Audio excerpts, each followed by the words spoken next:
Kingdom greetings. My husband loves cereal. He likes Trader Joe's cold cereal in different flavors, like a berry. Has some oatmeal, some cornflakes. He loves it. But it's getting a little what? Cooler everywhere, right?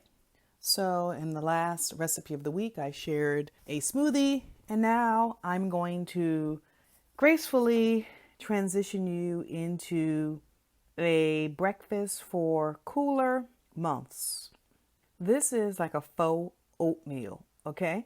While I love oatmeal, it fills me up for hours. If I eat a bowl of oatmeal, that's going to be my primary meal for the day, especially if I add in, any sort of nut butter or raisins or anything like that, any add-ins. And so it's good for the heart, but it's also very high in carbs, right? And so you know what happens when you eat carbs, right? You fall out and you go to sleep.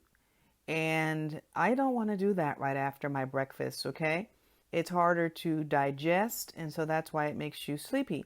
This faux oatmeal is not going to do that to you, and it is rich in omega-3s, 6 and 9s by 2, okay? Exponentially by 2, multiply by 2, because this specific faux oatmeal has chia and hemp seeds in it. And both of those are great for you. You can do some research on these heart healthy seeds. They do some of the same things that oatmeal do for you in terms of your heart health and cholesterol, but they do so without weighing you down, and they do so with many more health benefits.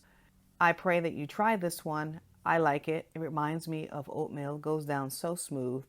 So here is the recipe. You're going to take 1.5 cups of almond milk, a half cup of whole hemp seeds, 1 tablespoon of chia seeds, 2 tablespoons of ground flax, 1 tablespoon of your sweetener of choice. You can use coconut sugar, you can use maple syrup, and if you use vanilla almond milk, then you don't need the next ingredient, which is 3/4 teaspoons of vanilla, okay?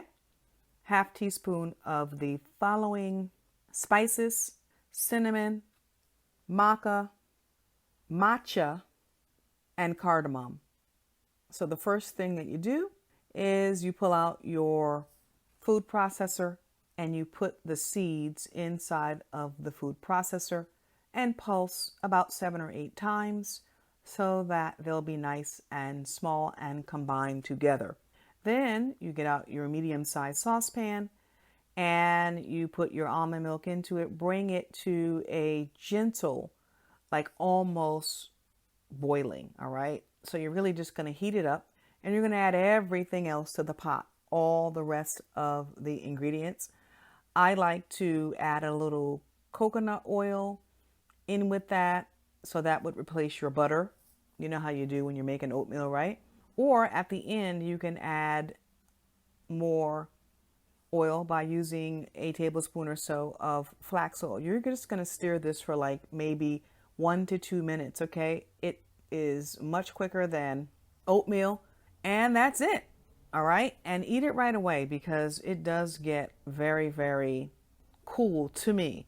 It gets cool fast. So eat it right away, because you don't want to nuke it in the microwave, all right? So I'll put some additional types of add-ins that you can add to this. I mean, this is very versatile. You can add almonds, chopped nuts, almond butter, pumpkin seeds, all sorts of things. All right, enjoy this one as the months get a little cooler. Blessings.